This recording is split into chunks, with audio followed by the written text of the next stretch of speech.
चिंतामणि पार्श्वनाथ भगवान की जय। आज शुक्रवार का दिन प्रभु पार्श्वनाथ की उपासना प्रारंभ कर रहे हैं। प्रभु के चरणों में वंदन करते हुए सबसे पहले हम बैठेंगे अपना आसन बिछा करके। श्री सिमंदर स्वामी प्रभु की आज्ञा, श्री सिमंदर स्वामी प्रभु की आज्ञा, श्री सिमंदर स्वामी प्रभु की आज्ञा। शुक्रेंद्र महाराज की आज्ञा, शुक्रेंद्र महाराज की आज्ञा, शुक्रेंद्र महाराज की आज्ञा। नमो अरिहंताणम, नमो सिद्धाणम, नमो आयरियाणम, नमो वचाणम, नमो लोयसवसावणम। नमो अरिहंताणम, नमो सिद्धाणम, नमो आयरियाणम, नमो वचाणम, नमो लोयसवसावणम। नमो अरिहंताणम, नमो सिद्धाणम, नमो आयरियाणम, नमो वचाणम, नमो लोयसवसावणम। नमो अरिहंताणम, नमो सिद्धाणम, नमो आयरियाणम, नमो वचाणम, नमो लोयसवसावणम। नमो अरिहंताणम, नमो सिद्धाणम, नमो आयरियाणम, नमो वचाणम, नमो लोयसवसावणम। नमो अरिहंताणम, नमो सिद्धाणम, नमो आयरियाणम, नमो वचाणम, नमो लोयसवसावणम। नमो अरिहंताणम, नमो सिद्धाणम, नमो आयरियाणम, नमो वचाणम, नमो लोयसवसावणम। नमो अरिहंताणम, नमो सिद्धाणम, नमो आयरियाणम, नमो वचाणम, नमो लोयसवसावणम। नमो अरिहंताणम, नमो सिद्धाणम, नमो आयरियाणम, नमो वचाणम, नमो लोयसवसावणम। एसो पंचनमोक्कारो सव्व पावपणासनो मंगलाणं च सव्यसिंह परमं हवै मंगलम, परमं हवै मंगलम। ही प्रभु चिंतामणि पार्श्वनाथ प्रभु, आप चिंतामणि रत्न के समान, आपके पास इतनी पावन पवित्र ऊर्जा है कि मेरा शरीर इस ऊर्जा को ग्रहण करने जा रहा है। प्रभु शासन देवी माता पद्मावती, आप सहाय हो। मेरे गुरु मुझ पर कृपा बना करके रखें। मेरे गुरुदेव अपनी कृपा सदैव मुझ पर बरसाते रहें और आपकी आज्ञा लेकर के आज ये साधना प्रारंभ करने जा रहे हों, क्योंकि मेरे अंतराय कर्म मुझे परेशान कर रहे हैं। और हे प्रभु, देव गुरु धर्म की साधना करने से अंतराय कर्म दूर हो जाते हैं, ऐसा मेरा विश्वास है। और मेरे अंतराय कर्म आपके आशीर्वाद से शीघ्र दूर होंगे और अंतराय कर्म को दूर करने में मेरा मार्ग प्रशस्त करें और मेरी साधना ऐसी हो कि मेरा तन मन धन सब कुछ प्रभु आपको समर्पित हो। मेरा मोहनीय कर्म क्षय हो और मेरी जो जीवन की समस्याएं हैं उनको मैं संभावपूर्वक सहन करूं। हे प्रभु, मेरे इन समस्याओं को आप शीघ्र दूर करें। हे तीर्थंकर प्रभु, आपके चरणों में प्रार्थना है कि आप सभी के शुभ परमाणु पुद्गल मुझे प्राप्त हों। इस भव में या पूर्व भव में कभी भी इन चार गति के जीवों को मैंने परेशान किया हो, किसी प्रकार की हानि दी हो, किसी प्रकार का चोट पहुंचाया हो, जाने अनजाने में दुख दिया हो, तो हे प्रभु, आपकी अविनय साधना की हो तो आपकी साक्षी से, मन वचन काया से, अंतर मन की साक्षी से, प्रभु आपकी साक्षी से, अपने गुरुदेव एवं गुरुनी मैया की साक्षी से क्षमा याचना मांगती हूँ। तीर्थंकर प्रभु की साधना तो भव भव के पापों से मुक्ति दिलाती है, तो इस भव के पाप से मुझे कैसे मुक्ति नहीं मिलेगी। हे प्रभु, मेरे जीवन में जितने भी कष्ट आ रहे हैं वो सभी मेरे पूर्व भव के कर्मों का ही फल है। आज इन कष्टों से मेरी आत्मा परेशान हो रही है, मेरे धर्म में अड़चन आ रही है, मेरा जीवन परेशानी से गुजर रहा है। प्रभु, मुझे पूर्ण विश्वास है कि आपकी साधना से मेरा मनोबल दृढ़ बनने वाला है और सम्यक दृष्टि देव मेरी सहायता करने अवश्य आएंगे। आपके चरणों में प्रार्थना है प्रभु, आप हमें तारो। प्रभु, आप हमें तारो, आप हमें तारो, आप हमें उबारो, आप हमें संकित प्रदान करो। आपकी अविनय साधना के लिए संसार के किसी भी प्राणी की किसी प्रकार के अविनय साधना मैंने की हो तो प्रभु आपकी साक्षी से मिच्छामि दुक्कडम, मिच्छामि दुक्कडम, मिच्छामि दुक्कडम। अब अपने शरीर को वज्र में बनाएंगे ताकि किसी प्रकार की बुरी शक्तियाँ, बुरी टोक, बुरी नज़र मेरे शरीर पर किसी प्रकार की बाधा उपस्थित ना कर पाए। मेरी धर्म आराधना निर्विघ्न चलती रहे ओम परमेष्ठी नमस्कारं सारं नवपदात्मकम् आत्मरक्षाकरं वज्र पंजराभ्यं समराम्यम। ओम नमो अरिहंताणं शिरस्कं शिरसि स्थितम्। ओम नमो सबसिद्धाणं मुखे मुखपटं वरम्। ओम नमो आयर्याणम् अंगरक्षायतिशायिनी। ओम नमो वज्रायाणम् आयुधमस्त्योदृढम्। ओम नमो लयसप्सवणं मोचके पाद्यो शुभे ईसु पंचनमुक्कारो शिला वज्रमयी तले सव पावपणासनो वप्रो वज्रमयो वही मंगलानंच सवेसिंखादिरंगारकादिका स्वाहान्तं च पदं ज्ञं परमं हवै मङ्गलं वप्रो परिवज्रम्यं पिधानं देहे रक्षणे महाप्रभावारक्ष्यं शूद्रोपद्रवनाशने परमेष्ठिपदोद्भूता कथिता पुरुषूरिभिः यश्चिवं कुरुते रक्षां परमेष्ठिपदे सदा तस्य न स्याद्व्यं व्याधिरादिश्यपि कदाचन व्याधिरादिश्यपि कदाचन। ओम परमेष्ठी नमस्कारं सारं न पदात्मकम् आत्मरक्षाकरं वज्रपंजराभ्यं समराम्यम। ओम नमो अरिहंताणं शिरस्कं शिरसि स्थितम्। ओम नमो सबसिद्धाणं मुखे मुखपटं वरम्। ओम नमो आयर्याणम् अंगरक्षायतिशायिनी। ओम नमो वज्रायाणम् आयुधमस्त्योदृढम्। ओम नमो लयसप्सवणं मोचके पाद्यो शुभे ईसो पंचनमोकारो शिला वज्रमयी तले सव पावपणासनो वप्रो वज्रमयो वही मंगलानंच सवेसिंखादिरंगारकादिका स्वाहान्तं च पदं ज्ञं परमं हवै मङ्गलं वप्रो परिवज्रम्यं पिधानं देहे रक्षणे महाप्रभावारक्ष्यं शूद्रोपद्रवनाशने परमेष्ठिपदोद्भूता कथिता पुरुषूरिभिः यश्चिवं कुरुते रक्षां परमेष्ठिपदे सदा तस्य न स्याद्व्यं व्याधिरदिश्यपि कदाचन व्याधिरदिश्यपि कदाचन। ओम परमेष्ठी नमस्कारं सारं नवपदात्मकम् आत्मरक्षाकरं वज्रपंजराभ्यं समराम्यम। ओम नमो अरिहंताणं शिरस्कं शिरसि स्थितम्। ओम नमो सबसिद्धाणं मुखे मुखपटं वरम्। ओम नमो आयर्याणम् अंगरक्षायतिशायिनी। ओम नमो वज्रायाणम् आयुधमस्त्योदृढम्। ओम नमो लयसप्सवणं मोचके पाद्यो शुभे ईसो पंचनमोक्कारो शिला वज्रमयी तले सव पावपणासनो वप्रो वज्रमयो वही मंगलानंच सवेसिंखादिरंगारकादिका स्वाहान्तं च पदं ज्ञं परमं हवै मङ्गलं वप्रो परिवज्रम्यं पिधानं देहे रक्षणे महाप्रभावारक्ष्यं शूद्रोपद्रवनाशने परमेष्ठिपदोद्भूता कथिता पुरुषूरिभिः यश्चिवं कुरुते रक्षां परमेष्ठिपदे सदा तस्य न स्याद्व्यं व्याधिरादिश्यपि कदाचन व्याधिरादिश्यपि कदाचन। लोगसुज्वयगरधम तिथियरेजिन अरिहंते कितैसं चौसंपि केवली उत्सवमजियंच वंदे संभमभिनंदनंच सुमयंच पोमपं सुपासं जिनंच चनपं वंदे सुमयंच पुफदंतं सियलसिजंस वासुपूज्यंच विमन्मनंतंच जिनं धमं संतिंच वंदामि कुंतुं हरंच मल्लिं वंदे मुनिसुविं नमि जिनंच वंदामि रत्नमि पासं तह वदमानंच एवं मयवित्वाभिः हरियमलापहिंजर्मणा चौविसंपि जिनवरा तिथियरामे पश्यन्तु कितीय वंद्य मैया जय लोगस उत्तमा सिद्धा आरोग्य बहिलाभम समाईवर मुत्तमं दिंतु चंदेसु निम्लैरा आयचेसु अय्यम पयासैरा सागर वर गंभीरा सिद्धा सिद्धिंगम दिसंतो सिद्धा सिद्धिंगम दिसंतो। नमोत्तरम अरिहंताणं भगवंताणं ऐगराणं तिथियराणं सेमचंदबुद्धानं पुरुषोत्तमानं पुरुषसियानं पुरुषरपुंड्रयानं पुरुषरगंधत्यनं लोकोत्तमानं लोकनानं लोकयानं लोकपैवानं लोकपजयगरानं अभेदयानं चकोदयानं मगदयानं सरंदयानं जीवदयानं बोहिदयानं धमदयानं धमदेशयानं धम नायगानं धम सारीनं धम बचौरंच पटीनं दिवोतानं सरन गई बैठानं अपड़ी है वर्णानं धनसन धरानं वियट चौमानं जिनानं जाव्यानं तेनानं तार्यानं बुद्धानं बयानं मुत्तानं मोयगानं सबनुनं सबदर्शिनं सिम्माल मरवा मनंत मक्खा मबावा मपुन राविति सिद्धि गई नाम त्यंग ठाणं संपत्ताणं नमो जिनानं जिय भयानं नमो जिनानं जिय भयानं। नमोत्तरम अरिहंताणं भगवंताणं ऐगराणं तिथियराणं सेंसंबुद्धानं पुरुषोत्तमानं पुरुषसियानं पुरुषरपुंड्रयानं पुरुषरगंधत्यनं लोकोत्तमानं लोकनानं लोकयानं लोकपैवानं लोकपजयगरानं अभेदयानं चकोदयानं मगदयानं सरंदयानं जीवदयानं बोहिदयानं धमदयानं धमदेशयानं धमनायगानं धमसारीनं धमबरचौरंच पटीनं दिवोतानं सरन गई बैठानं अपड़ी है वर्णानं धनसन धरानं वियट क्षमानं जिनानं जाव्यानं तेनानं तार्यानं बुद्धानं बयानं मुत्तानं मोयगानं सबनुनं सबदर्शिनं सिम्माल मरवा मनंता मक्खा मबावा मपुन राविति सिद्धि के नाम त्यंग ठाणं संपाव्यो कमाणं नमो जिनानं जिय भयानं नमो जिनानं जिय भयानं।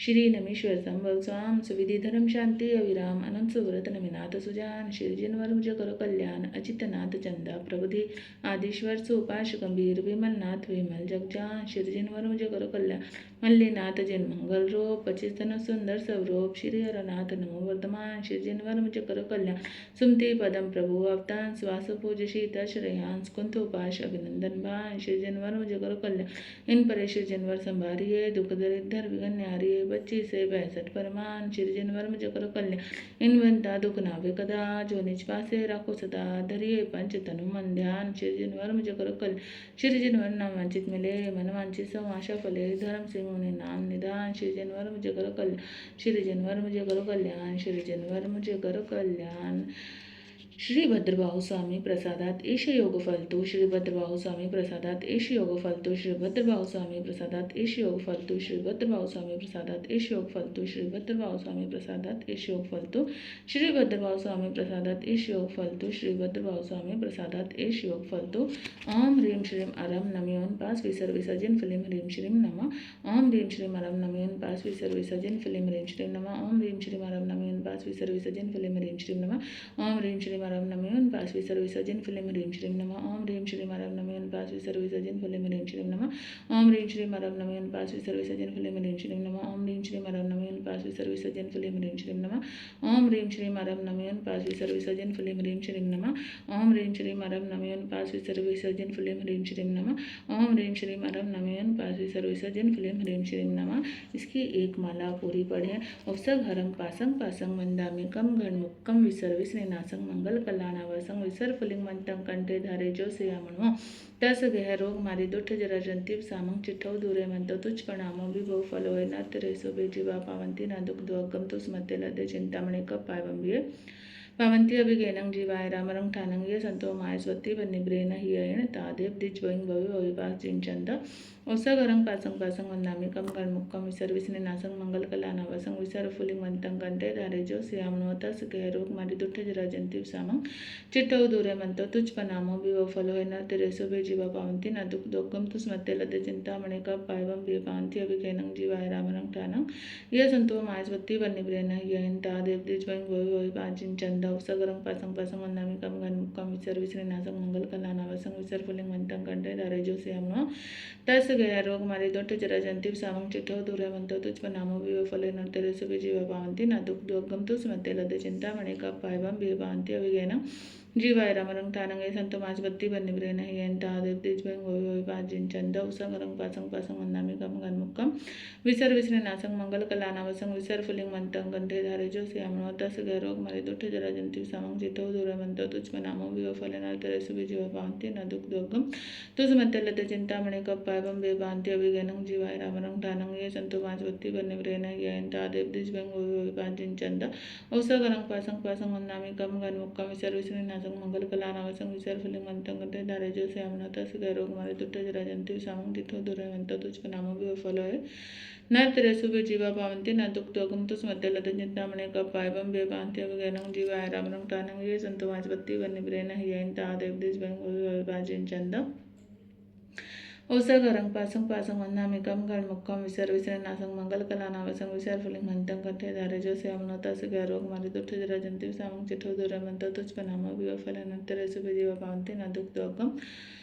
तुस मते लदे चिंतामणि कप पावम बिय पावंती अभिगेनं जीवाय रामरंग ठानं ये संतो मायस्वती बन्निब्रेन ही अयण तादेव दिज वंग भवि भविपास जिंचंद औसग हरं पासंग पासंग वंदामि कम गण मुक्कम विसर्ग विस्नेनासंग मंगल कल्याणावसंग विसर्ग फुलिंग मंतं कंठे धारे जो सियामणो तस गह रोग मारे दुठ जरा जंतीव सामंग चिट्ठौ दूरे मंतो तुझ पनामो विभो फले नर तेरेसो बेजीवा पावंती न दुख दोगम तुस मते लदे चिंतामणि कप पावम बिय पावंती अभिगेनं जीवाय रामरंग ठानं ये संतो मायस्वती बन्निब्रेन ही अयण तादेव दिज वंग भवि भविपास जिंचंद औसग हरं पासंग पासंग वंदामि कम गण मुक्कम विसर्ग विस्नेनासंग मंगल कल्याणावसंग विसर्ग फुलिंग मंतं कंठे धारे जो सियामणो तस गह रोग मारे दुठ जरा जंतीव सामंग चिट्ठौ दूरे मंतो तुझ पनामो विभो फले नर तेरेसो बेजीवा पावंती न दुख दोगम तुस मते लदे चिंतामणि कप पावम व्यपान्ति अभिज्ञानं जीवा ऐरावनं टानं ये संतो माय स्वत्ति वन्निब्रेन येन ता देवदिच वंग भवे चिंचंद उसघरं पासं पासं वन्नामिकं गणमुक्कं विसर्विसेनासं मंगल कलानावसं विसरफलिंगवन्तं कंठधारजो श्यामणो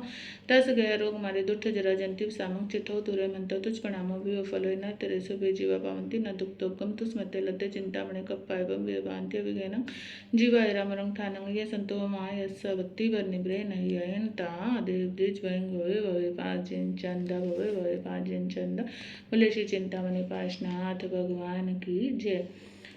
भगवान पार्श्वनाथ जगत का कल्याण करने के लिए एवं अपने आत्म साधना पूर्ण करके परमात्मा होने के लिए अंतिम अवतार धारण करने वाले थे। इस भरत क्षेत्र में चौथा आरा पूर्ण होने आया था। 22 तीर्थंकर तो मोक्ष पधार गए थे। नेमिनाथ भगवान गिरनार से मोक्ष पधारे। अयोध्या से थोड़ी दूर काशी देश में गंगा नदी के किनारे वाराणसी नगरी अत्यंत शोभायमान थी। इस नगरी में पहले 7वें सुपार्श्व तीर्थंकर अवतार ले चुके थे। अब 23वें तीर्थंकर पार्श्वनाथ के अवतार की तैयारी चल रही थी। चतुर्थ काल में जिसका अपार वैभव था, अरे तीर्थंकर का जहाँ अवतार होने वाला हो, ऐसी वाराणसी नगरी की शोभा ही क्या। राजमहल के आंगन में आकाश में प्रतिदिन करोड़ों रत्नों की वृष्टि होती थी। 15 महीने तक ऐसी रत्न वृष्टि होती रही। नगर निवासी समझ गए थे कि किसी महान मंगल अवसर का ये चिन्ह है।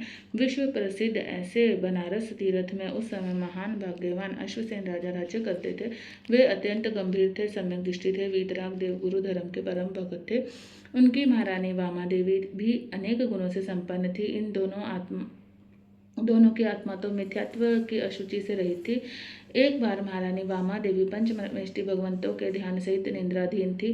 वह दिन वैशाख कृष्ण द्वितीया का था। इस दिन पिछली रात्रि को उन्होंने 14 उत्तम स्वप्न देखे। उसी समय माता के पवित्र उदर में पार्श्वनाथ के जीव का आगमन हुआ। माता का हृदय आनंद से पुलकित हो गया था। आहा, तीर्थंकर जिसके अंतर में पधारे, उनकी महिमा की बात ही क्या है। तीर्थंकर की दिव्य महिमा के चिंतन द्वारा उन माता ने मानो सम्यक दर्शन ही प्राप्त कर लिया हो। तीर्थंकर जैसी आत्मा जिसके अंतर में विराजमान हो, उसके अंतर में मिथ्यात्व किस प्रकार रह सकता है।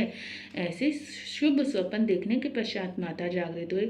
अंतर में पंच परमेष्टि का चिंतन किया। यद्यपि ऐसे ही एक परमेष्टि उनके हृदय में निवास कर रहे थे।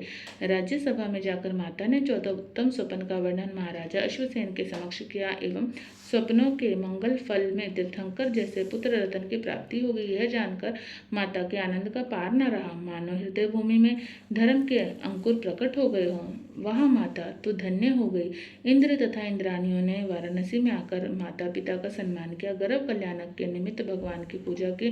56 दिशा कुमारियां देवी माता की सेवा करने लगी। वे बारंबार तीर्थंकर के गुणगान करती रहती। जैसे छोटा सा दीपक संपूर्ण महल को प्रकाशमान करता है, उसी प्रकार माता के गर्भगृह में रहने वाले ज्ञान दीपक 3 ज्ञान के द्वारा माता के ज्ञान को भी प्रज्वलित करते थे।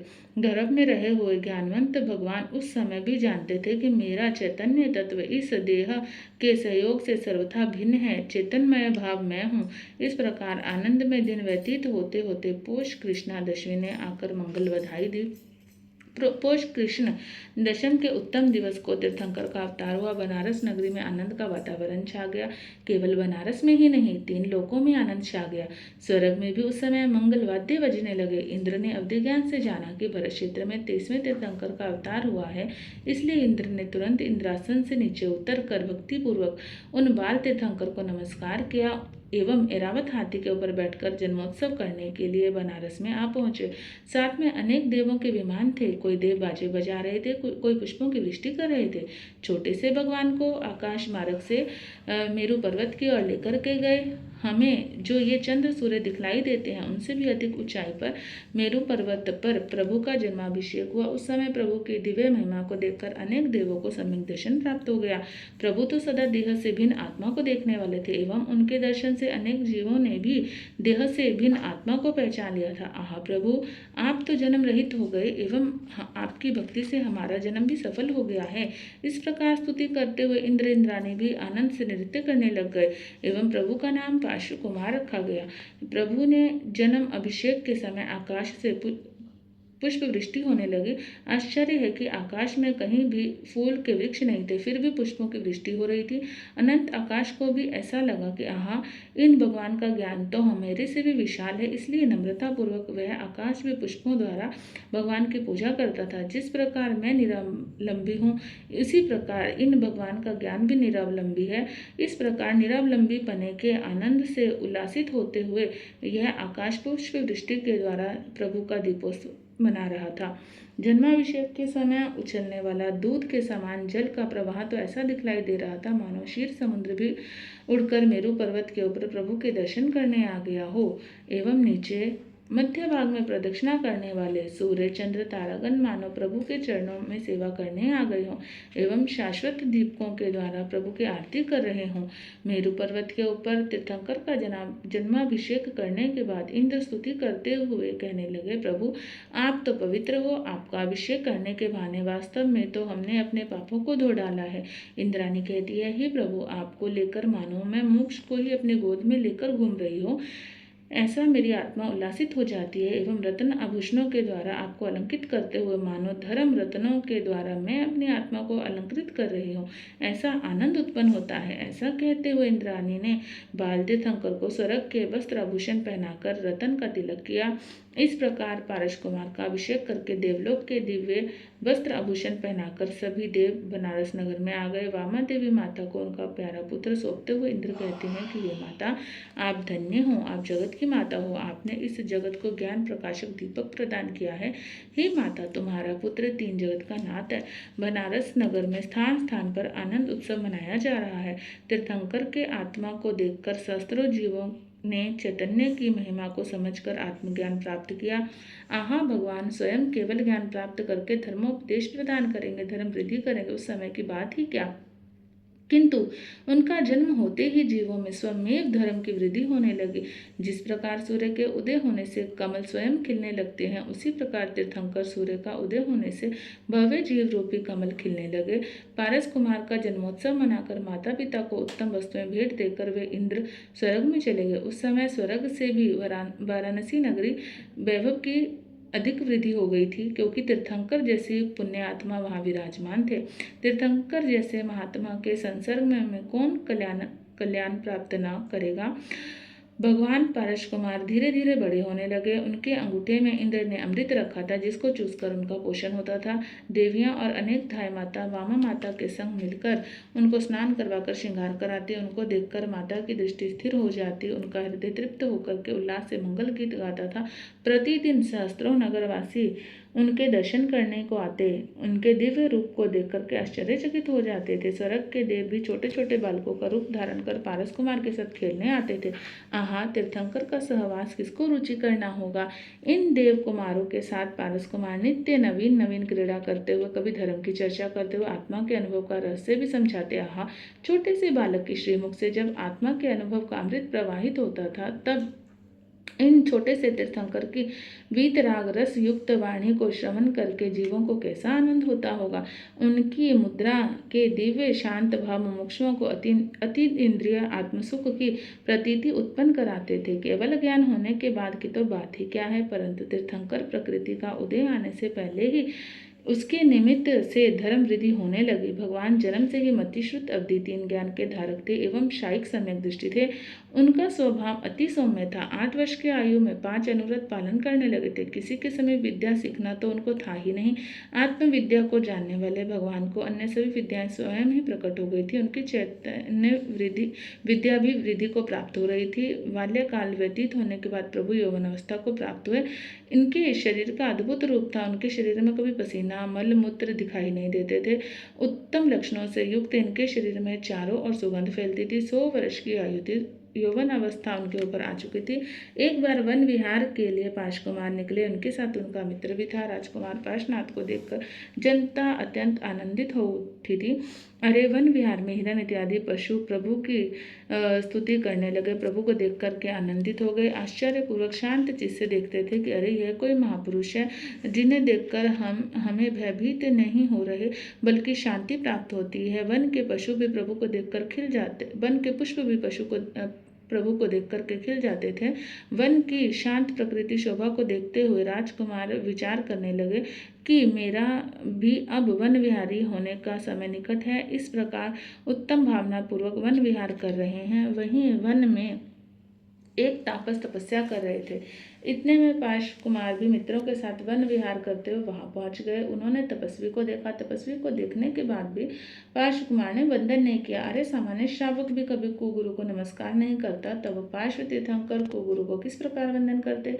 राजकुमार ने तपस्वी को वंदन नहीं किया, इसलिए तपस्वी का मन क्रोधित हो गया, मानो पूर्व भव के क्रोध के संस्कार जागृत हो गए हों। अरे, ऐसा महान तपस्वी साधु एवं राजकुमार का पूजनीय फिर भी यह मुझे नमस्कार नहीं कर रहा। इसको राज्य का अभिमान है, किंतु मैं भी उसके सामने राज्य का त्याग करके तपस्वी बना हूँ एवं मैं उम्र में बड़ा हूँ, फिर यह अभिमानी कुमार मेरा विनय नहीं कर रहा।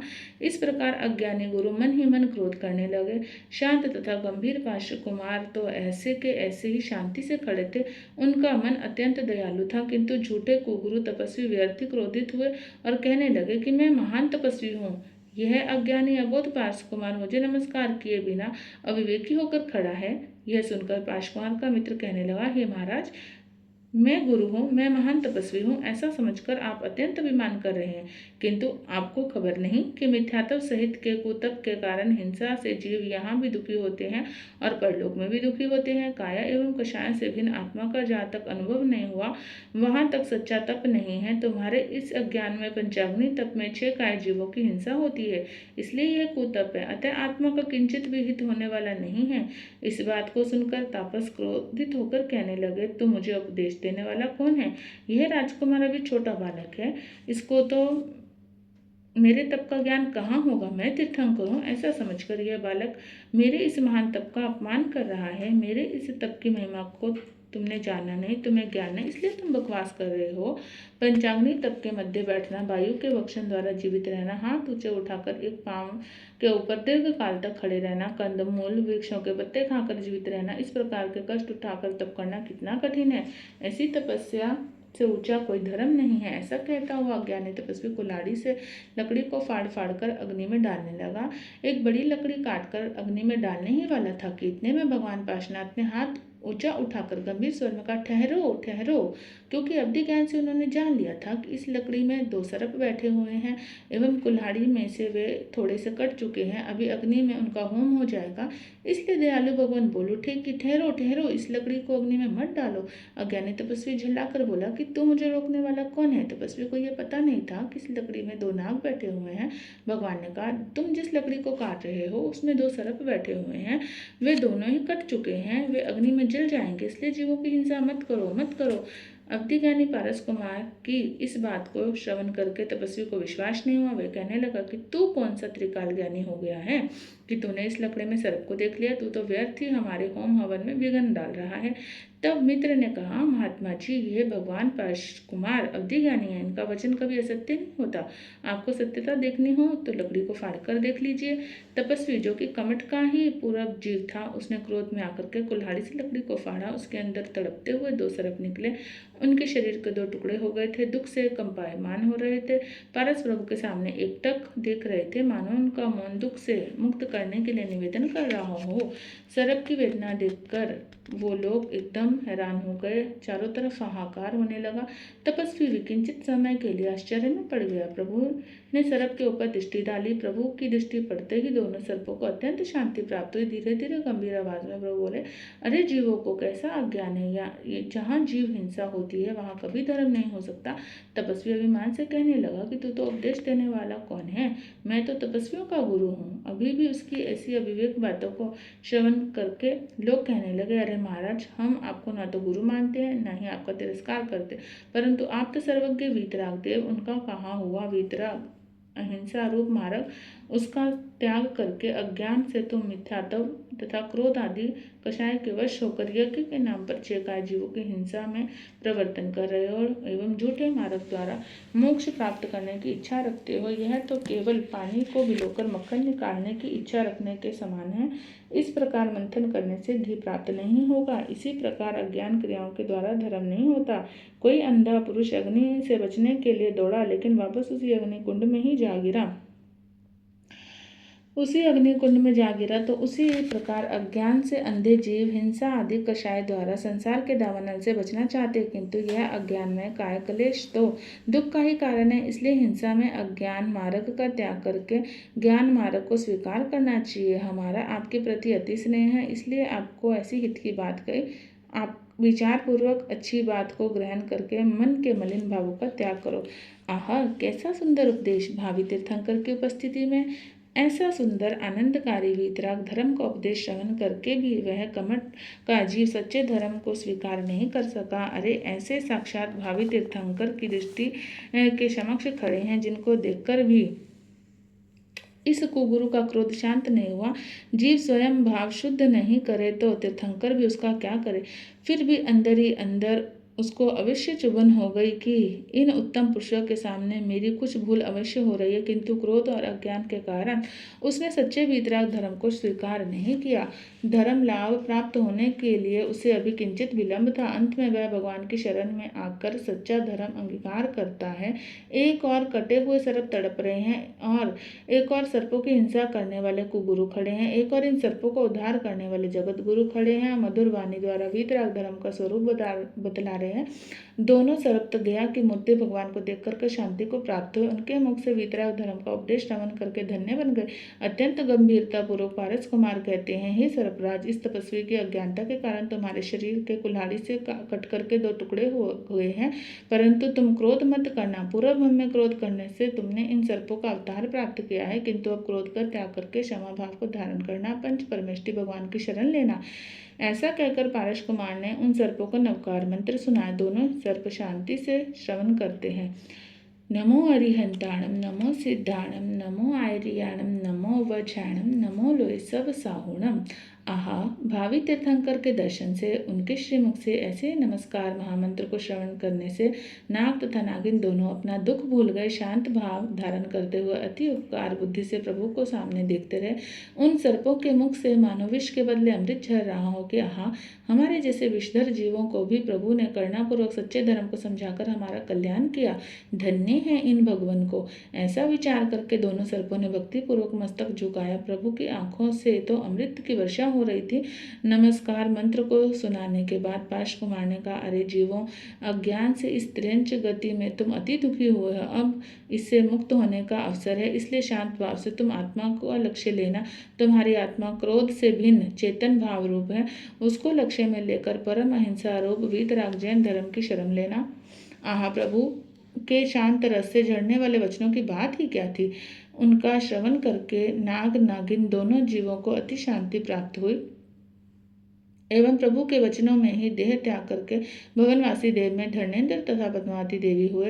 अवधि ज्ञान से भगवान का उपकार जानकर भक्ति करने लगे कि धन्य है जिन धर्म, धन्य है जिन शासन, धन्य है पार्श्वनाथ कुमार के जिन्होंने हमारे जैसे सर्पों को देव बनाया, संसार से मुक्त करने वाला जन धर्म प्रदान किया। देखो तो सही, क्षमाधारी आत्मा की समीपता में नाग जैसे विषैले जीव भी क्रोध नहीं करते, क्षमा भाव से मरण करके देव हुए। धन्य है वीतराग मार्ग की क्षमा को भगवान पार्श्वनाथ जी ने समय आने पर वशीदान देकर दीक्षावृत्ति को अंगीकार किया। परमात्मा तो वीतराग मार्ग पर चलकर मोक्ष की साधना कर रहे थे। ऐसे वीतराग धर्म को ग्रहण करके भी दुष्ट कमठ के जीव ने उसको स्वीकार नहीं किया, किंतु इन्होंने मेरा अपमान किया। ऐसा विपरीत समझ करके क्रोध किया। सर्प तो धर्म को प्राप्त हुए, किंतु तपस्वी धर्म को प्राप्त नहीं कर सके।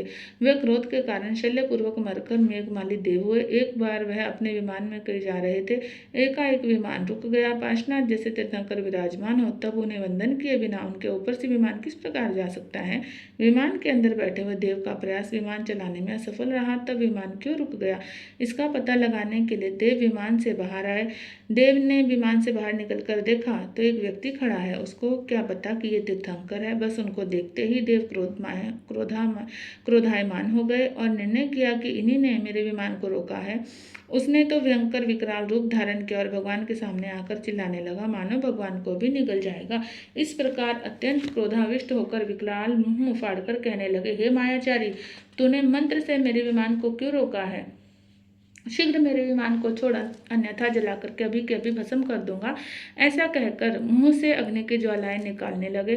किंतु उत्तर कौन दे? भगवान तो अपने ध्यान में लीन थे। वे ना तो बोलते, ना हिलते डुलते, ना उनका रोम रोम भी हिला। अरे कमठ, अपने क्रोध में तू ही जल रहा है। तेरा क्रोध भगवान को नहीं जला सकता। कमठ द्वारा फेंकी जाने वाली अग्नि ज्वालाएं प्रभु से दूर रही। भगवान अपने में रहे। तभी धर्मेंद्र का सिंहासन कंपित होने लगा तो तुरंत ही धर्मेंद्र पद्मावती ने वहां आकर प्रभु का उपसर्ग दूर किया। एक और देशवश उपसर्ग कर रहा है, दूसरी ओर धर्मेंद्र पद्मावती भक्ति राग से प्रभु की सेवा कर रहे हैं। प्रभु तो राग द्वेष दोनों से परे चैतन्य साधना में ही लीन थे। उनको नहीं तो संवर के प्रति द्वेष है, नहीं धर्मेंद्र के प्रति राग है। बाहर क्या हो रहा है इस पर उनका ध्यान नहीं है। बाह्य में पानी की मूसलाधार वर्षा हो रही है। प्रभु के अंतर में चैतन्य का सागर उछल रहा है। भगवान के ऊपर ऐसा घोर उपसर्ग देखकर हम कदाचित उस कमठ के जीव पर क्रोध करने लग जाए, किंतु शांत, हमें उस पर क्रोध नहीं करना। यह जीव जो भी सम्यक्त को प्राप्त करके धर्मात्मा बनने वाला है, जिन पार्श्वनाथ के ऊपर वह उपसर्ग कर रहा है, उन्हीं पार्श्वनाथ की शरण में आत्मा का अनुभव करके सम्यक दर्शन प्राप्त करेगा। तब हमको भी उसके प्रति वात्सल्य भाव जागृत होगा कि वह धन्य है इस आत्मा को जिसने क्षण में परिणामों को बदल कर आत्मा का अनुभव प्राप्त किया। परिणाम क्षण में परिवर्तित किए जा सकते हैं। क्रोध आत्मा का स्वभाव नहीं है जो कि नित्य रह सके। क्रोध से भिन्न पार्श्वनाथ ने इस कमठ के जीव पर क्रोध नहीं किया। यदि क्रोध किया होता तो वे केवल ज्ञान प्राप्त नहीं कर पाते। इस प्रसंग पर पाश प्रभु मौन रहकर ऐसा उपदेश देते हैं कि हे भव्य जीवो, उपसर्ग करने वाले के प्रति भी तुम क्रोध मत करना। तुम शांत भाव से अपनी आत्म साधना में अचल रहना। ऐसी अपूर्व मुनि दशा में प्रभु विचर रहे हैं। धन्य है उनकी वितरागता, धन्य है उनकी साधना। एक और मेघमाली देव मानो प्रभु को पानी में डुबो दो ऐसी मूसलाधार बारिश कर रहे हैं, तो दूसरी ओर धर्मेंद्र पद्मावती अत्यंत भक्ति पूर्वक पानी में कमल की रचना करके प्रभु को स्पर्श रखने की कोशिश कर रहे हैं। सिर के ऊपर विशाल फन द्वारा छत्र की रचना कर दी है। अंतर में पर भावों से लिप्त रहने वाले भगवान पानी में भी अलिप्त ही है। हाँ, भगवान तो आत्म साधना से चलित नहीं हुए। 7-7 दिन तक उपसर्ग करके अंत में देव थक गया। निरुपाय होकर भयंकर गर्जना के साथ बिजली का कड़ाका किया। बाह्य में बिजली की चमक, प्रभु के अंतर में केवल ज्ञान की दिव्य बिजली 3 लोकों में प्रकाशित करती हुई चमक उठी। एकाएक सभी उपसर्ग अदृश्य हो गए। सर्वत्र आनंद ही आनंद छा गया। वह मंगल दिन था, चैत्र कृष्णा चतुर्दशी का। धर्मेंद्र और पद्मावती जिस उपसर्ग को दूर करने का प्रयत्न कर रहे थे, वह कार्य तो केवल ज्ञान के प्रताप से अपने आप पूर्ण हो चुका था। प्रभु उपसर्ग विजेता होकर केवली बने। उपसर्ग पूर्ण हुआ, इसलिए धर्मेंद्र पद्मावती का कार्य भी पूर्ण हो गया। भगवान के केवल ज्ञान का ऐसा दिव्य अतिशय देखकर पार्श्वनाथ प्रभु की स्तुति करने लगे। अहो प्रभु, आपकी केवल ज्ञान की क्या अद्भुत महिमा है। हे देव, आप स्वयं समर्थ हैं। आपकी रक्षा करने वाले हम कौन होते हैं? प्रभु, आपके प्रताप से हमने धर्म प्राप्त किया है। आपने संसार के घोर दुखों से हमारी रक्षा की है। इस प्रकार स्तुति की।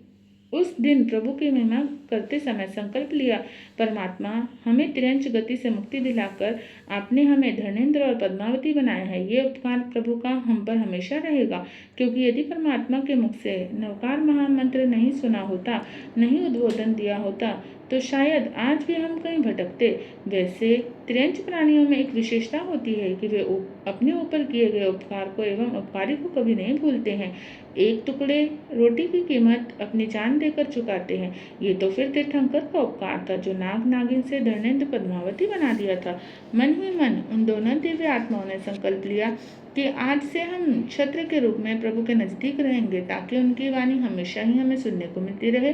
प्रभु की वाणी कितनी कल्याणकारी है, ये उनकी समझ में आ चुका था। इसलिए प्रभु जब तक अपनी अमृत वाणी की देशना देते रहेंगे, हम भी प्रभु का छत्र बनकर उनकी वाणी सुनते रहेंगे। और उसी दिन से प्रभु की महिमा को जानते हुए बड़े बड़े इंद्र शक्रेंद्र प्रभु की सेवा में आ रहे हैं, तो हम भी कुछ न कुछ शासन की सेवा तो अवश्य ही करेंगे। तब सोच लिया कि अब जब भी प्रभु का कोई भी भक्त जिन शासन का सेवक हमारी तरह कष्ट में होगा, तो हम उसके कष्ट दूर करने जरूर जाएंगे। सधर्मिक की सेवा और जिस शासन की सेवा का मौका, ये हम खुद आगे बढ़कर करेंगे। उस दिन से जब भी कोई परमात्मा का सेवक कष्ट में होता है और प्रभु की भक्ति करते समय उसे कोई भी देवी शक्ति परेशान करती है, उपसर्ग देती है, तो शासन की रक्षा के लिए, उस अधर्मिक का कष्ट दूर करने के लिए अवश्य आते हैं। केवल ज्ञान हो जाने के बाद इंद्रों ने आकर प्रभु की पूजा की। आश्चर्य चमत्कारी दिव्य समोसरण की रचना की। प्रभु का उपदेश श्रवण करने के लिए अनेक जीव समोसरण में आने लगे। इस प्रकार सभी आश्चर्यकारक घटनाओं को देख करके मेघमाली देव के भावों में परिवर्तन हो गया। केवली प्रभु की दिव्य महिमा को देखकर उसे भी प्रभु के प्रति श्रद्धा हुई। उसका क्रोध न जाने कहाँ गायब हो चुका था। तत्पश्चात वह पश्चाताप करने लगा और अपने किए हुए अपराधों की क्षमा मांगकर प्रभु की स्तुति करने लगा। हे प्रभु, मैंने अकारण आपके ऊपर इतना उपसर्ग किया, फिर भी आपने किंचित मात्र भी क्रोध नहीं किया। कहाँ आपकी समानता, कहाँ मेरी पामरता। स्वर्ग के राजा इंद्र भी आपकी भक्ति से सेवा करते हैं। इतना समर्थ होते हुए भी प्रभु आपने मुझ पर किंचित मात्र भी क्रोध नहीं किया। आपने क्षमा धारण किया। धन्य है ऐसी वीतरागता। इस वीतरागता के द्वारा केवल ज्ञान की साधना करके आप परमात्मा हो गए। प्रभु, आप मेरे अपराध क्षमा कर दो। अज्ञान से मैंने उपसर्ग किए, इसलिए मैं दुखी हुआ एवं नरक आदि घोर दुख भोगे। प्रभु, अंत में क्रोध पर क्षमा की विजय हुई है। अब क्षमा धर्म की महिमा को मैंने पहचाना। मेरी आत्मा उपयोग स्वरूप है, यह क्रोध से भिन्न है, ऐसा आप के प्रताप से मेरी समझ में आया है। भगवान ने समोसरण में जो उपदेश दिया उसे सुनकर कमठ के जीव ने भेद विज्ञान को जाना, सम्यक दर्शन को प्राप्त किया। पाश प्रभु के प्रताप से वह जीव पापी मिटकर मोक्ष के साधक हो गए। धर्मेंद्र पद्मावती ने भी सम्यक दर्शन को प्राप्त किया। अनेक प्राणी असत्य मार्ग का त्याग करके धर्म के सच्चे स्वरूप को समझे। भगवान के चरणों में सम्यक दर्शन सहित संयम धारण किया। कुगुरुपना छोड़कर वे सच्चे गुरु हुए। अन्य कितने ही जीवों ने भगवान के उपदेश से सम्यक दर्शन को प्राप्त किया। देखो, महापुरुषों की महिमा। अनेक भव तक पाश प्रभु का संग किया तो कमठ का उद्धार भी हो गया। शास्त्रकार कहते हैं कि महापुरुषों के साथ मित्रता की तो बात ही क्या, किंतु शत्रुता पूर्वक उनका संग अंत में हित ही करने वाला होता है। कमठ का जीव धर्म को प्राप्त करके भगवान की भक्ति करने लगा। यह देख लौकिक जन आश्चर्य से कहने लगे, वाह देखो, जिन प्रभु की महिमा, कमठ को भी अंत में प्रभु की शरण में ही आना पड़ा। पारस के संग में पापी भी परमात्मा हो जाया करते। जिस प्रकार मच्छ उछल उछल कर समुद्र के पानी को पीड़ा पहुंचाता है, तथापि वह मच्छ समुद्र के आश्रय से ही जीवित है, इसी प्रकार कमठ जैसे शुद्र जीव द्वेष बुद्धि से अनेक भव तक पीड़ा पहुंचाते, किंतु अंत में प्रभु की शरण में आकर ही धर्म को प्राप्त किया। प्रभु के आश्रय के बिना कहाँ से सुखी हो सकता था।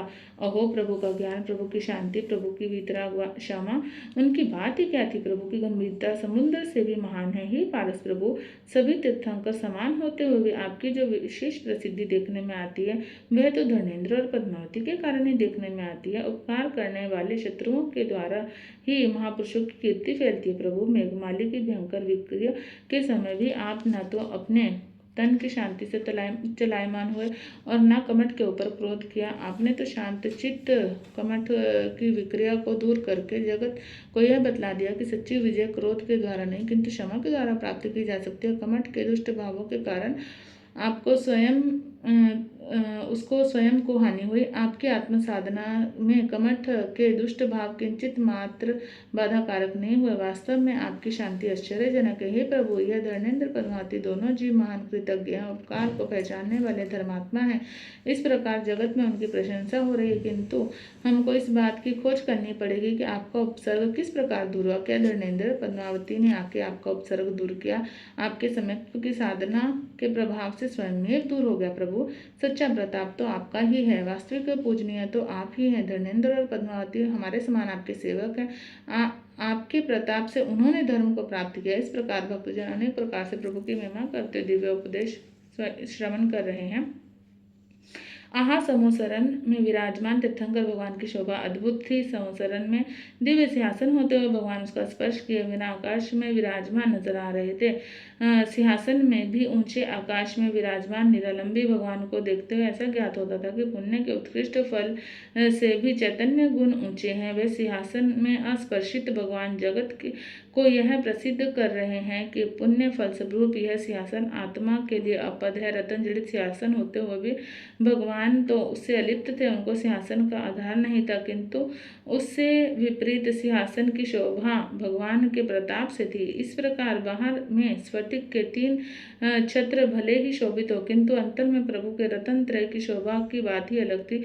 देवों की दुदुम्बी नाद से प्रभु की दिव्य ध्वनि अधिक मधुर थी, परंतु प्रभु के मुख मंडल की प्रभा भले ही चंद्र सूर्य की अपेक्षा अधिक शोभित हो, किंतु उनके केवल ज्ञान की चैतन्य प्रभा की तेज को तो सम्यक दृष्टि ही जानते थे। भगवान के समूसरण में अशोक वृक्ष थे। भगवान स्वयं कल्प वृक्ष हैं। भोगों की सामग्री देने वाले उत्तम कल्प वृक्ष को देखकर मुमुक्षु को ऐसा होता है, अरे ये कल्प वृक्ष तो बाह्य फल देने वाला है, किंतु सर्वज्ञ देव तो ऐसे कल्प वृक्ष है जिसकी सेवा से सम्यक दर्शन आदि चैतन्य रतन रूप प्राप्त होते। इसलिए मुमुक्षु कल्प वृक्षों का दूर से ही त्याग करके केवल ज्ञान रूपी अजोड़ कल्प वृक्ष के समीप दौड़कर पहुंच जाते हैं, अपूर्व सम्यक्तवादी रतन त्रय को प्राप्त कर लेते हैं। आहा, प्रभु के गुणों की महिमा का वर्णन कौन कर सकता है? वह वचन गोचर नहीं है, ज्ञानियों को अनुभव गम्य है। भगवान का उपदेश अद्भुत था। वे आत्मा की परम महिमा को समझते हैं, उसकी आराधना का उपदेश देते हैं। भगवान ने उपदेश में क्या कहा है? गए और उपाधि रूपी त्रिपदी का ज्ञान प्रभु ने दिया। जगत में जानने योग्य 3 बातें हैं: नौ तत्व, जीव अजीव, पुण्य पाप, आश्रम वन, संवर, निद्रा, मोक्ष की पहचान की जानी चाहिए। 9 तत्वों में से कौन से तत्व ग्रहण करने योग्य हैं, कौन से तत्वों का त्याग कर देना चाहिए? शुद्ध जीव को ग्रहण करना, संवर निद्रा मोक्ष को ग्रहण करना, अन्य सभी तत्वों का त्याग करना। जीव सदा अपनी चेतना से जीवित हो। आत्मा को मोक्ष का आनंद कैसे प्राप्त होता है? आत्मा को सम्यक दर्शन ज्ञान चरित्र द्वारा मोक्ष की प्राप्ति होती है। जीव को पाप से नरक, पुण्य से स्वर्ग, रतन त्रय रूप वीतराग धर्म से मोक्ष प्राप्त होता है। ऐसे मोक्ष मार्ग का उपदेश भगवान ने दिया। जिस मार्ग से स्वयं ने प्रभु ने मोक्ष प्राप्त किया, वही वीतराग मार्ग भगवान ने जगत को बतलाया है। अनेक जीव ने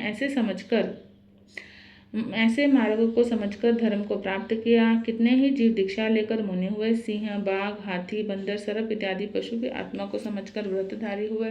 इस प्रकार चारों तरफ धर्म की जय जयकार होने लगी। परमात्मा तीर्थंकर श्री पार्श्वनाथ भगवान 70 वर्ष तक देश देशांतर में विहार करते हुए अंत में समय शिखर के ऊपर पधारे। जब उनके मोक्ष जाने में 1 मास शेष रह गया, इसलिए उनकी वाणी, विहार इत्यादि क्रियाएं रुक गई। समय शिखर की सबसे ऊंची शिला पर प्रभु विराजित हुए। तीसरा चौथा शुक्ल ध्यान पूर्ण करके अयोगी भगवान दूसरे क्षण ऊर्ध्वगमन करके मोक्ष पधार गए। शरीर का त्याग करके अशरीरी हो गए। संसार दशा का त्याग करके महा आनंद रूप सिद्ध दशा स्वरूप परिणमित हो गए। भगवान श्रावण शुक्ला सप्तमी को मोक्ष पधारे, इसलिए वह तिथि मोक्ष सप्तमी कहलाती है। प्रभु, आपके चरणों में हमारा कोटि कोटि नमन है। आपकी कथा के द्वारा आपके शुभ परमाणु पुतगलों को मैंने अपने जीवन में ग्रहण कर लिया है। अब मेरी आत्मा शीघ्र ही वितरागी बनेगी। अब मेरी आत्मा शीघ्र ही वितरागी बनेगी। अब मेरी आत्मा शीघ्र ही वितरागी बनेगी। कल्पवेल चिंतामणि कामधेनु गुण खान, अलख गोचर अगम गति चिदानंद भगवान। परम ज्योति परमात्मा निराकार अविकार, निर्भय रूप ज्योति स्वरूप पूर्ण ब्रह्म अपार। अविनाशी साहिब गणे चिंतामणि श्रीपास, अर्ज करो कर जोड़ के पूरो वंचित आस।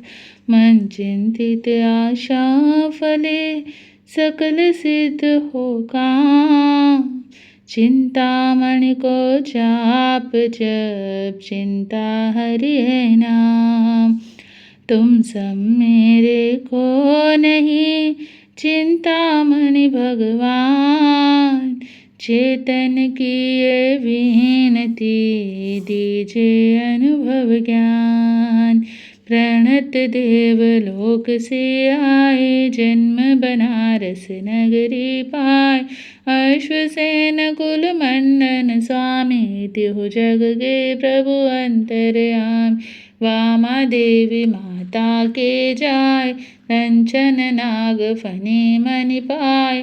शुभ काया नव हाथ बखानो, नील वरण तन निर्मल जानो।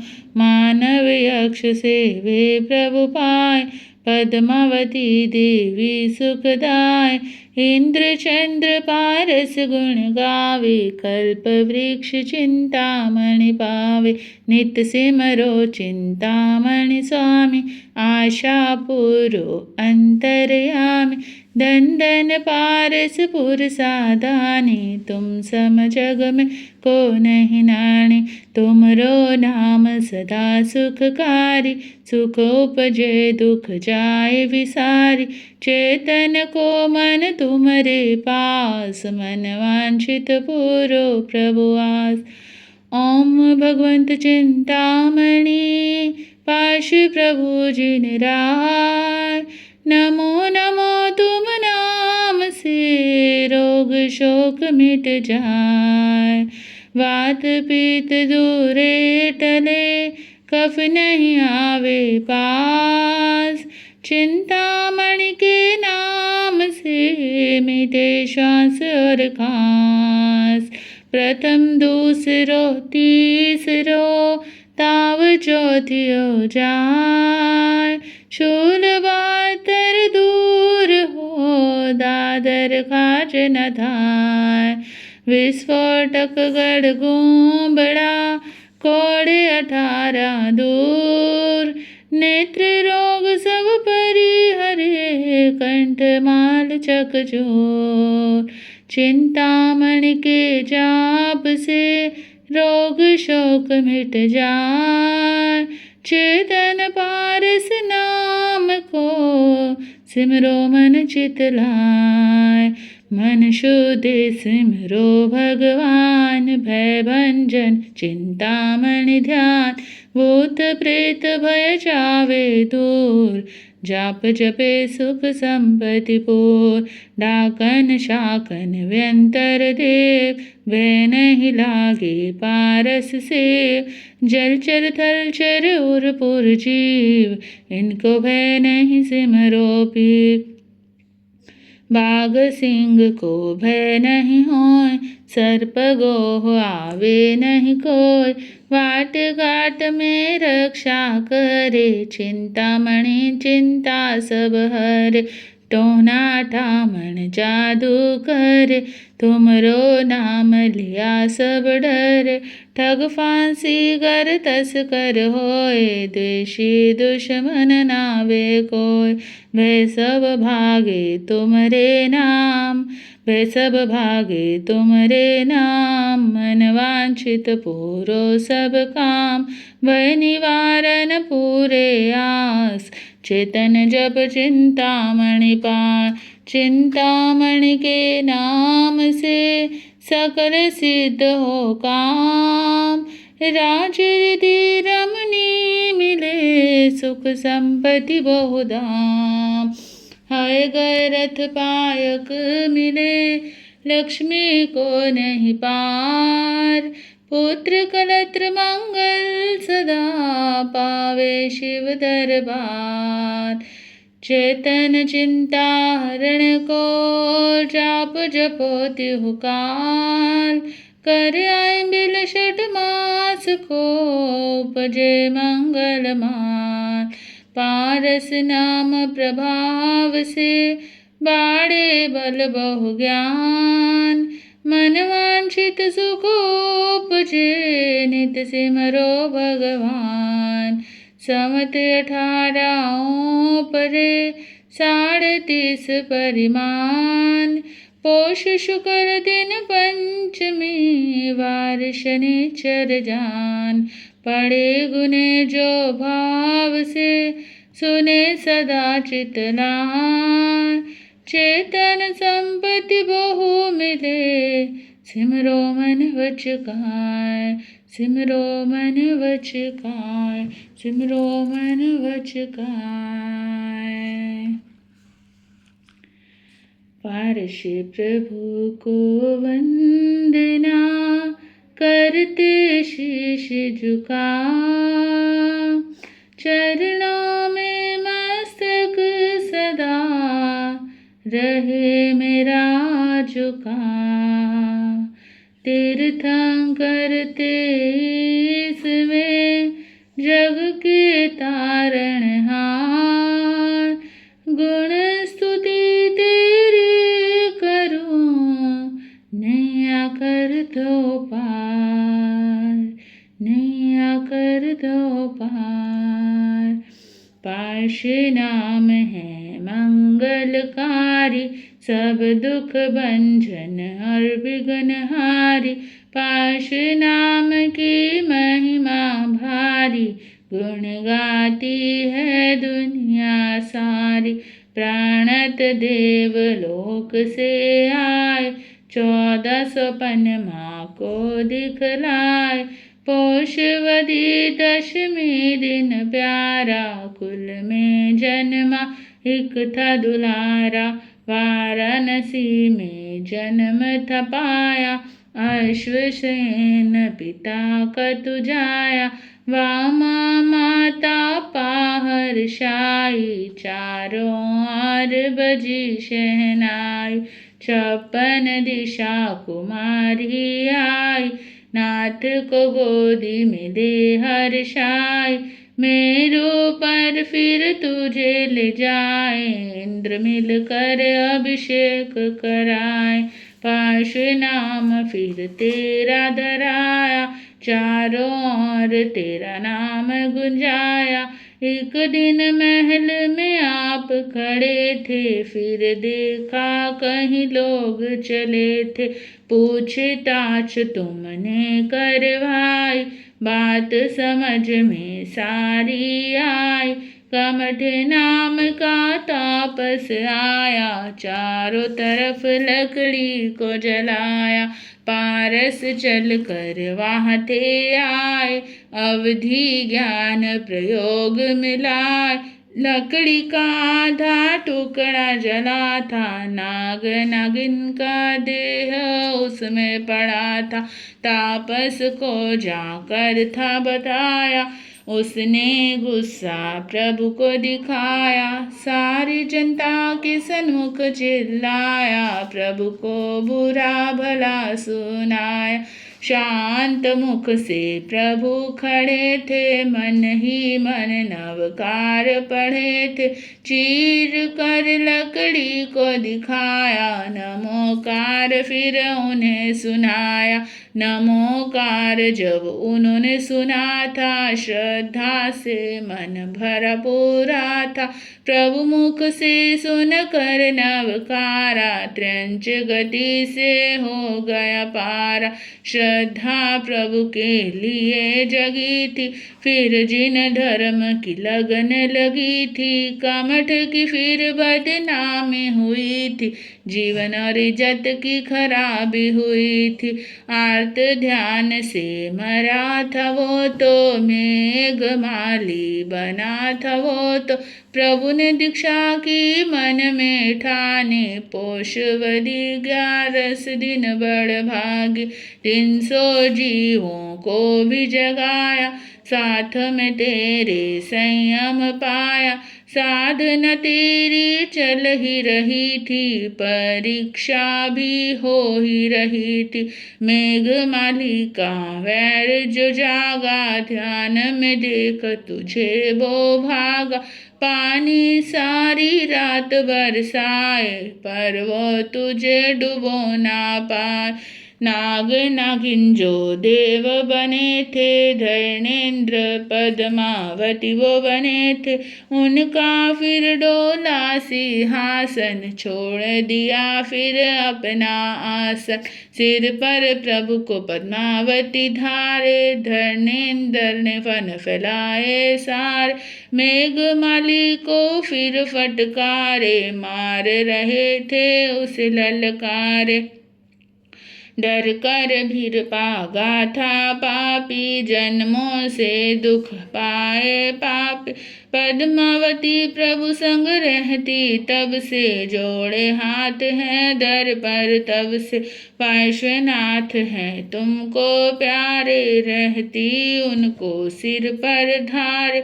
प्रभु पर हरदम छत्र बनाती, भक्तों की तुम बिगड़ी बनाती। प्रभु को अपना दुख जो सुनाए, तुमसे फिर ना देखा जाए। जो प्रभु का नाम ध्यावे, तुम्हारे दिल में जगह वो पावे। स्तुति प्रभु की जप कर प्राणी, जन्मों के सुख पाए प्राणी। तीर्थंकर की महिमा जो गाए, तीर्थंकर को पद को वो पा जाए। पाश नाम है सब सुखदाता, जपने से मन वांछित पाता। पाश नाम है सब सुखदाता, जपने से मन वांछित पाता पाश प्रभु की महिमा, गाते सब नर नार। शरण राज तुम पर सदा, जाए प्रभु बलिहार।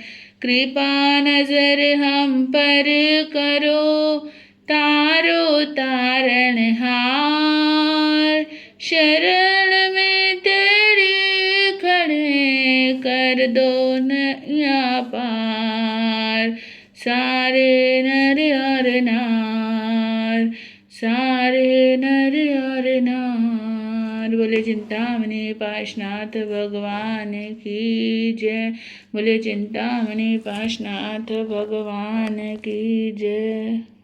जय जय जय श्री पारशनाथा, पढ़न विकार झुकाऊं मैं माथा। जय जय जय श्री पारशनाथा, पढ़न विकार झुकाऊं मैं माथा। वामा देवी के सुत प्राण प्यारे, वामा देवी के सुत प्राण प्यारे। अश्वसेन के राज दुलारे, अश्वसेन के राज दुलारे।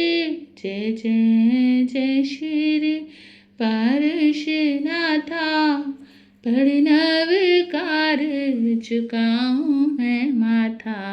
जय जय जय श्री पारशनाथा, पढ़न विकार झुकाऊं मैं माथा। अग्नि से जलता नाग बचाया, अग्नि से जलता नाग बचाया। नाग ने मनवा चित फल पाया, नाग ने मनवा चित फल पाया। जय जय जय श्री पारशनाथा, पढ़न विकार झुकाऊं मैं माथा। जय जय जय श्री पारशनाथा, पढ़न विकार झुकाऊं मैं माथा। शुद्ध मन से जो प्रभु जी को ध्यावे, शुद्ध मन से जो प्रभु जी को ध्यावे। मोक्ष गति को वो नर पावे, मोक्ष गति को वो नर पावे। जय जय जय श्री पारशनाथा, पढ़न विकार झुकाऊं मैं माथा। जय जय जय श्री पारशनाथा, पढ़न विकार झुकाऊं मैं माथा। पारशनाथ जी मुक्त को ध्यावे, पारशनाथ जी मुक्त को ध्यावे। इंद्र इंद्राणिया मंगल गावे, इंद्र इंद्राणिया मंगल गावे। जय जय जय श्री पारशनाथा, पढ़न विकार झुकाऊं मैं माथा। जय जय जय श्री पारशनाथा, पढ़न विकार झुकाऊं मैं माथा। कर्म खपा कर मुक्ति पधारे, कर्म खपा कर मुक्ति पधारे। 23वें अवतार हमारे, 23वें अवतार हमारे। जय जय जय श्री पारशनाथा, पढ़न विकार झुकाऊं मैं माथा। जय जय जय श्री पारशनाथा, पढ़न विकार झुकाऊं मैं माथा। प्रभु भक्ति है तारण हारे, प्रभु भक्ति है तारण हारे। बोले सुर नर जय जयकार, बोले सुर नर जय जयकार। जय जय जय श्री पारसनाथा, प्रणवकार झुकाऊं मैं माथा। जय जय जय श्री पारसनाथा, प्रणवकार झुकाऊं मैं माथा। हम सब आपकी शरण में आए, हम सब आपकी शरण में आए। चरणों में तेरे शीश झुकाए, चरणों में तेरे शीश झुकाए। जय जय जय श्री पारसनाथा, प्रणवकार झुकाऊं मैं माथा। जय जय जय श्री पारसनाथा, प्रणवकार झुकाऊं मैं माथा। भक्त कहे प्रभु हमको उबारो, भक्त कहे प्रभु हमको उबारो। भवसागर से पार उतारो, भवसागर से पार उतारो। जय जय जय श्री पारसनाथा, प्रणवकार झुकाऊं मैं माथा। जय जय जय श्री पारसनाथा, प्रणवकार झुकाऊं मैं माथा। हम सब तेरे शीश झुकाए, हम सब तेरे शीश झुकाए। ज्ञान की ज्योति बुझने न पाए, ज्ञान की ज्योति बुझने न पाए। जय जय जय श्री पारसनाथा, प्रणवकार झुकाऊं मैं माथा। जय जय जय श्री पारसनाथा, प्रणवकार झुकाऊं मैं माथा, प्रणवकार झुकाऊं मैं माथा। श्री शुक्ल पद्मावती जननी मम हृदय वस कमलासनी। ध्यान निरंतर भगत पारसनाथ ज्योति प्रकाशनी। तुम जैन शासन दिव्य देवी सकल मंगलदाय हो। जिन धर्म धारक जनन को तुम करती सदा सहाय हो। त्रैलोक पावन परम तीर्थंकर ज्यों पारसनाथ जी। उपसर्ग की ना कमठ ने तुम ही निवारा नाथ जी। उस वक्त भय सहाय तत चिन्ह विजय माता तुम्हें। कृपा करो मम दुख हरो, चरणन पड़ूं हूँ मैं तुम्हें। कल्याण भाजन न्यायशीला प्रकट पर उपकारनी। रक्षा करो निज वस्त्र पर सबहि के कारज सारनी। चंडी भवानी भूत यक्ष पिशाच पाप विनाशिनी। ध्यान निरंतर भगत पारसनाथ ज्योति प्रकाशनी। तुम बुद्धि निर्मल सरद शशि सम कीर्ति चौदिश विस्तरी। सुमृत निहाल भय भक्त जन जिनके मन निश्चय धरि। तुम धवल यश छायो अनुपम अंग वत्सल मन धरो। पर धर्म जन बाधा कर, तब प्रकट होई दुरित हरो। श्री पात्र केसरी के करण में कह गई कमलावती, श्रद्धा करावन जन लिखी असलोक फन मंडित सती। इस भांति जीव अनेक को उपकार तुम करती भई, बारी हमारी आ गई अब ढील का अवसर नहीं। मूरत का दर्शन देऊं माता जानकी तुम शासनी, ध्याऊं निरंतर भगत पारसनाथ ज्योति प्रकाशनी। इकबाल ब्रह्मचारी श्री अकलंक देव परम लसे, शास्त्रार्थ की नामास छे तारा जो देवी घट बसे। हे मात तुम ही सपन में प्रत्यक्ष कीनी सहायता, सत विजय पाई जन धर्म प्रचार कर सर्वत्रता।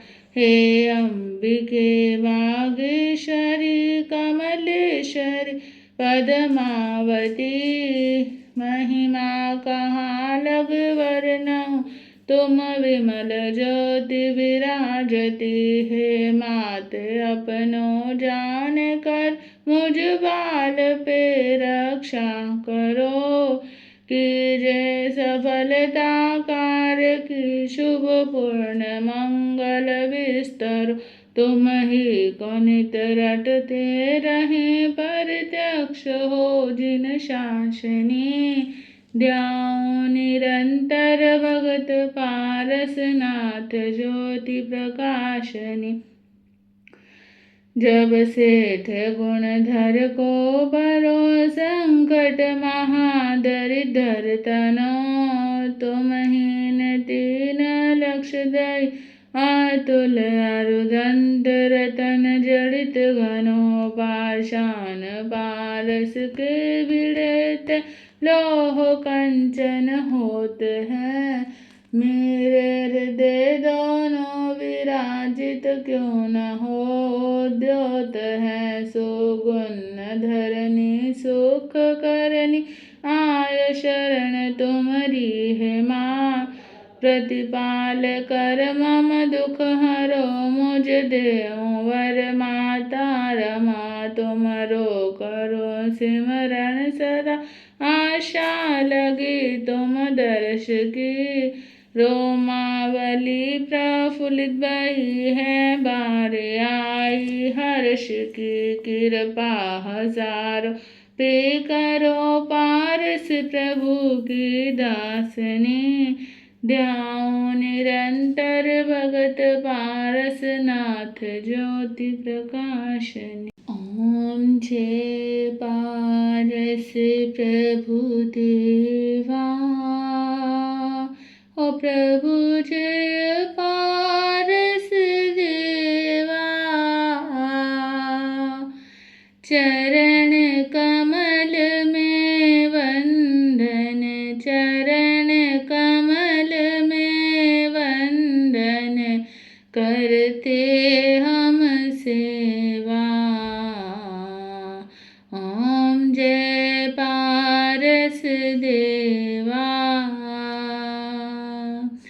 वाराणसी में जन्मे अश्वसेन नंदा, स्वामी अश्वसेन नंदा। वामा माता प्यारी, वामा माता प्यारी, जिनके कुल चंदा। ओम जय पारस देवा। 30 वर्ष की आयु घर को छोड़ दिया, स्वामी घर को छोड़ दिया।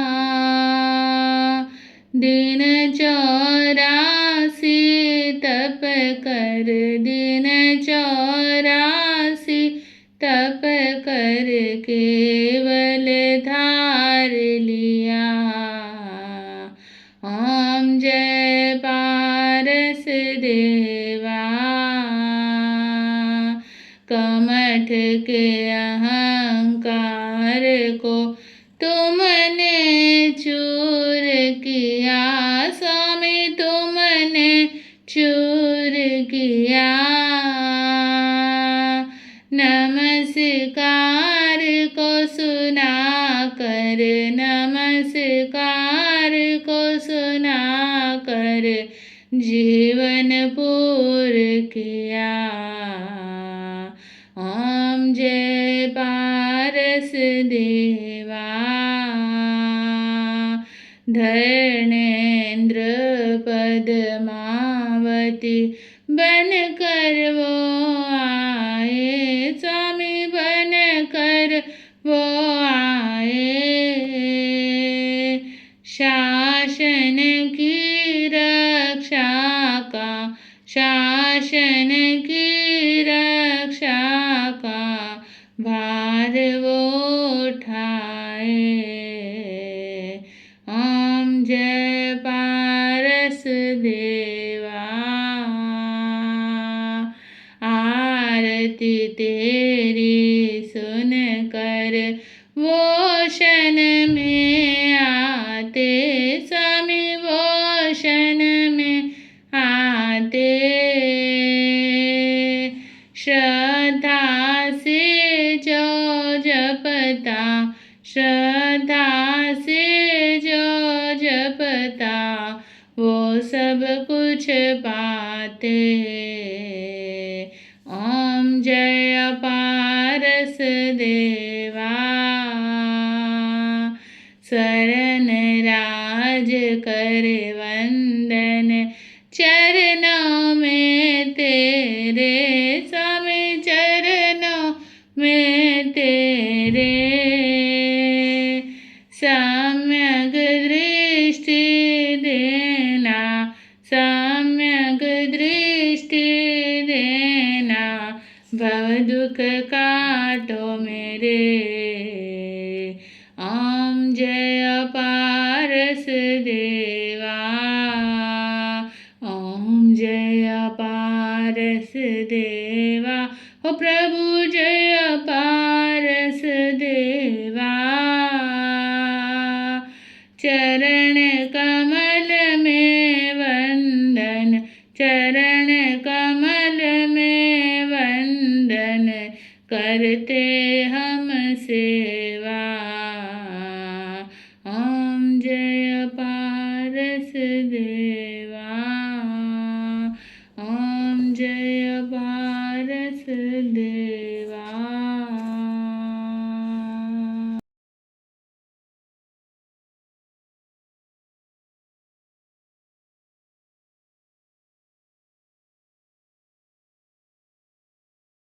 माता पद्मावती जय हो हे भगवती महारानी, तेरी हम पर रहे मेहरबानी। माता पद्मावती जय हो हे भगवती महारानी, तेरी हम पर रहे मेहरबानी। तू है संकित का पाठ पढ़ाती, मिथ्या देवों के भय को भगाती। तू है संकित का पाठ पढ़ाती, मिथ्या देवों के भय को भगाती। करता जो भावना पूरी हो कामना, हो ना हानि, तेरी हम पर रहे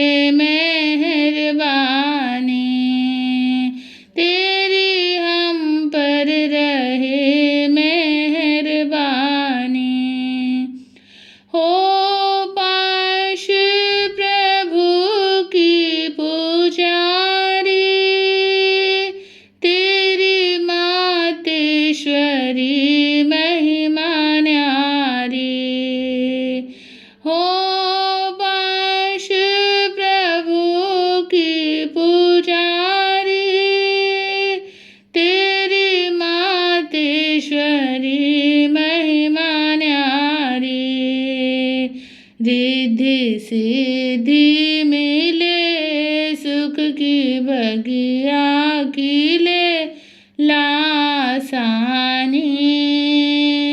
तेरी हम पर रहे मेहरबानी, तेरी हम पर रहे मेहरबानी। संग में शांति आनंद फैलाना, माता अपना प्रभाव दिखाना। संग में शांति आनंद फैलाना, माता अपना प्रभाव दिखाना। धर्म अमृत पिए, समता सुख से जिए सारे प्राणी। तेरी हम पर रहे मेहरबानी, तेरी हम पर रहे मेहरबानी। मेरे मन में मंदिर सुहाया, पाके दर्शन मन हर्षाया। मेरे मन में मंदिर सुहाया, पाके दर्शन मन हर्षाया।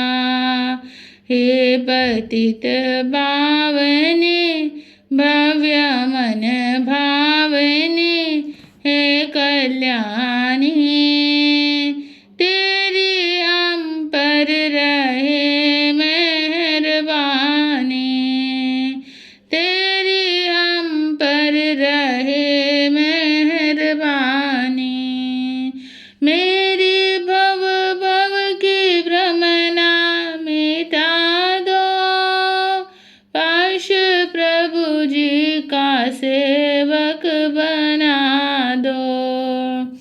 मेरी भव भव की भ्रमना मिटा दो, पाश प्रभु जी का सेवक बना दो। लाखों तूफान हो, तेरा ही ध्यान हो दिव्य दानी। तेरी हम पर रहे मेहरबानी, माता पद्मावती जय हो हे भगवती महारानी।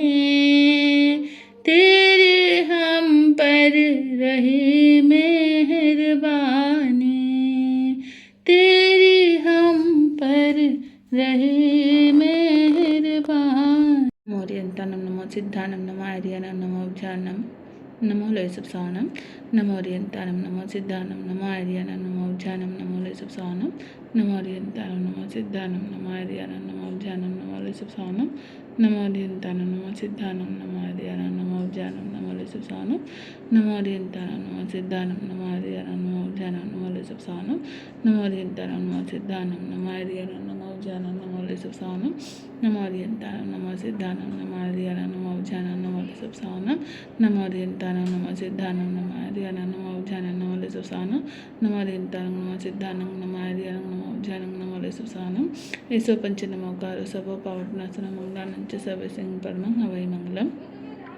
इस प्रकार चिंतामणि पार्श्वनाथ प्रभु की साधना आज हमने संपन्न की है और अब प्रभु से प्रार्थना करेंगे, हे प्रभु अरिहंत परमात्मा, आपकी आज्ञा लेकर आपकी साक्षी से मैंने आज इस एकाशने के साथ कथा को संपन्न किया है। पंच परमेष्टि परमात्मा के सभी शुभ परमाणु पुद्गलों को मैंने ग्रहण किए हैं और मेरे अशुभ परमाणु पुद्गलों को क्षय किया है। मेरे अशुभ कर्म अब मुझे कभी परेशान नहीं करेंगे, क्योंकि तीर्थंकर परमात्मा की साधना से मेरा जीवन ओतप्रोत हो चुका है। हे प्रभु, इस भव में या पूर्व भव में किसी भी जीव को सताया हो, मारा हो, दुखी किया, परेशान किया या अन्य किसी भी प्रकार का कष्ट दिया हो तो आपकी साक्षी से उन सभी जीवों से बारंबार मिच्छामि दुक्कडम, मिच्छामि दुक्कडम, मिच्छामि दुक्कडम, आप मुझे क्षमा करें, आप मुझे क्षमा करें, आप मुझे क्षमा करें। आप इस भव में मेरे साथ जो भी वैर का संबंध हो उसे ख़त्म करें, पूर्व भव में जो भी वैर का संबंध हो उसे ख़त्म करें। हे प्रभु, मिथ्यात्व अवस्था में जो कर्म बंध मुझसे हुए हैं उन सभी के लिए मेरा मिच्छामि दुक्कडम। अंत में सभी सम्यक दृष्टि देवी देवताओं के चरणों में प्रार्थना है कि मेरे सम्यक्तव को आप मजबूत बनाएं। जिन शासन के प्रति, देव गुरु धर्म के प्रति मेरी आस्था अटूट बनी रहे, आप ऐसा मनोबल प्रदान करें। हे प्रभु, इस साधना का फल मुझे शीघ्र प्रदान करें, क्योंकि मैं संसारिक प्राणी हूँ। संसार में जीने के लिए यहाँ अपनी इच्छा को 3 बार दोहराएंगे। इन सभी साधनों का होना आवश्यक है। आप कल्पतरु हैं, आप सभी मनोकामनाएं पूर्ण करते हैं। आप मेरी मनोकामना शीघ्र पूर्ण करें, आप मेरी मनोकामना शीघ्र पूर्ण करें, आप मेरी मनोकामना शीघ्र पूर्ण करें। बोले चिंतामणि पाशनाथ भगवान की जय। इस साधना के दौरान मेरे से किसी भी प्रकार की अभिनय अशातना देवगुरु धर्म के लिए हुई हो तो आप सभी मुझे क्षमा करें, क्षमा करें, क्षमा करें, क्षमा